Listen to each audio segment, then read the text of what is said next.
Welcome, my friends. If you follow this channel or read any sort of business or technology news, you already know that Elon Musk laid off 50% of Twitter employees. Before the deal to buy Twitter was finalized, Elon Musk said that he would lay off 75% of the employees. Then, when he met with Twitter employees on the day before the deal was closed, he walked that promise back. Then, Musk closed the deal, at the astronomical price of $44 billion, as you know. And, then he brought in his trusted team of software engineers to review the code. The verdict: the layoff is not 75%, it is only 50%. Phew, breathe a sigh of relief. I think that this will be the shot heard round the tech world. No other tech company of any size is laying off 50%. Not even Mark Zuckerberg. I suppose that we all could have predicted it. After all, it is Elon Musk. Then, Elon Musk issued a hardcore work ultimatum to the remaining employees. Some observers think that it was a deliberate plan to push more Twitter employees out. Musk was warned against cutting more than 50% of staff. Even though Elon Musk laid off half of Twitter's, he really planned to cut more than half. After he was advised against making a 75% cut, he decided to issue the hardcore work ultimatum. The remaining employees were told to commit to working long hours at high intensity or else lose their jobs. So, what does all of this mean for Twitter? What does it mean for social media companies? What does it mean for big tech companies? What does it mean for the economy? And, what does it mean for the future of the United States? But, before we get into all of that, please press the like button and leave us a comment below. We would love to hear from you. Please subscribe and hit the bell icon so that you are notified of upcoming videos when they are released. Elon Musk actually wanted to lay off 75% of Twitter's workforce. But he agreed instead to cutting only 50% to start. That is, after was advised again making bigger cuts. Instead, he sent all employees an email telling them to commit to hardcore work. Employees now see this email as a deliberate tactic to push out more employees. On his first day as Twitter owner, Musk fired CEO Parag Agrawal and CFO Ned Siegel. The next week he started laying off around half of the company's employee base. He also began firing some engineers who criticized his leadership of Twitter. Then he sent an email to employees to test their loyalty to his new vision for Twitter. Musk described his vision for Twitter 2.0 in the email. And he told all employees that they would need to be extremely hardcore. He required all employees to work long hours at high intensity if they were to keep their jobs. Employees were required to commit by the close of the business day on Thursday, November 17th. If not, they would be fired and given 3 months of severance pay. To his surprise, only a small number of people committed to Twitter 2.0. Far less than Musk and his team had expected to commit. For example, only one person in Twitter's core services group committed to stay. The core services group is responsible for user services and serving tweets. So, managers were asked to write lists of critical employees who were likely to leave. Musk himself called some of them to persuade them to stay on. Musk also slightly softened stance on remote work.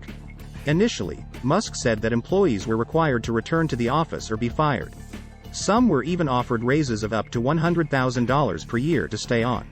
In the end, around 2,700 employees chose to stay on. As well as a lack of a retention plan, there had been no communication from Twitter's new leadership on what exactly the new company would strive to achieve, said former employee Peter Klaus. There was no vision shared with us, Klaus tweeted. Nothing more than what anyone can see on Twitter, Klaus continued.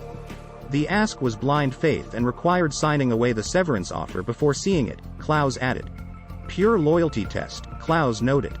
He also said that layoffs wiped out 85% of his team.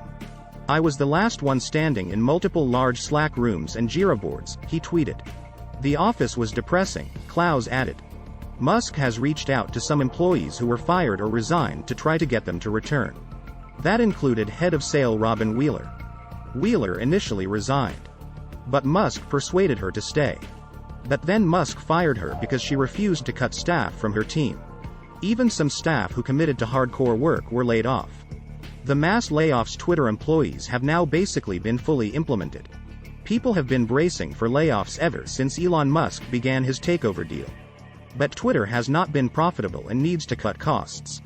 And frankly, it has had too many layers of management, and executives were basically paid too much. Those who get to keep their jobs probably cannot work from home again. Musk ended to Twitter's work from anywhere policy. Employees are required to work in the Twitter office, with maybe a few exceptions. Twitter employees had been worried about changes that Musk might bring. Now, it seems that their intuition was right and they had every right to be nervous. But Musk discussed this before he took over the company. It's no secret that the Elon Musk is not a fan of work from home arrangements. For example, he ordered Tesla and SpaceX employees an ultimatum. Basically, he demanded that employees spend 40 hours in the office or leave the company. If you recall, Musk telegraphed that he was prepared to cut 75% of Twitter employees in the weeks leading up to the deal closure. Reportedly, he walked that promise back when he visited Twitter's San Francisco HQ. Nevertheless, it was pretty clear that layoffs were still in the cards. And why wouldn't they be? After all, Twitter has never been profitable. How long did people think that this state of affairs could continue? Was this some kind of alternative venture-backed reality? Well, actually, it was for a while. But we all now know how long a while. And I think that we need to prepare ourselves for this to happen at other tech companies. After the deal to take over Twitter was completed, Elon Musk started his moves immediately. Musk's first move was to fire former CEO Parag Agrawal and Chief Financial Officer Ned Siegel and other top executives. A number of director-level and vice president-level positions were let go over the weekend. Some remaining Twitter employees in management positions were asked to create lists of employees that could be cut. Those layoff lists were ranked and rated based on each employee's contribution to Twitter's code. Musk brought in his crack team of trusted engineers from Tesla to assess the Twitter software engineers.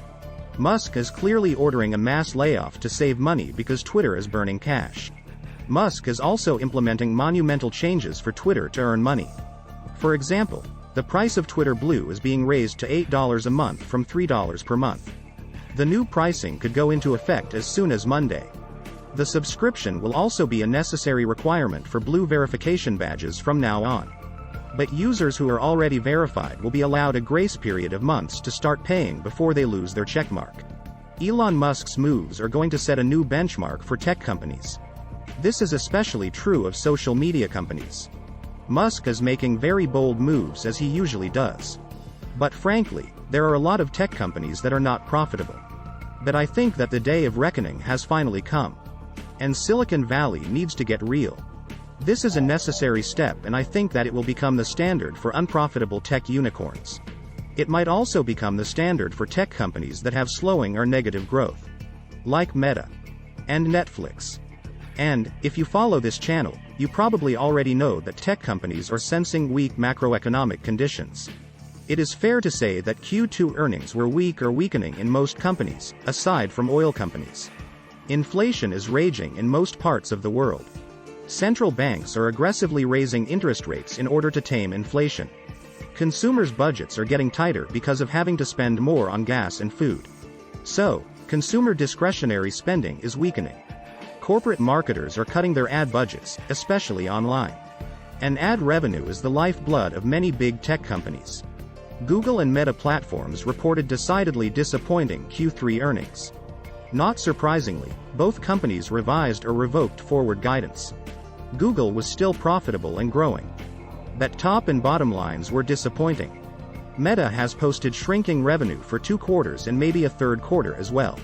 Analysts expect these reductions to be a precursor to deeper cuts. But, what do you think? Please leave us a comment below and hit the like button. We would love to hear from you. Please subscribe and hit the bell icon so that you are notified of upcoming videos when they are released. Please share this video on social media. Thank you for watching.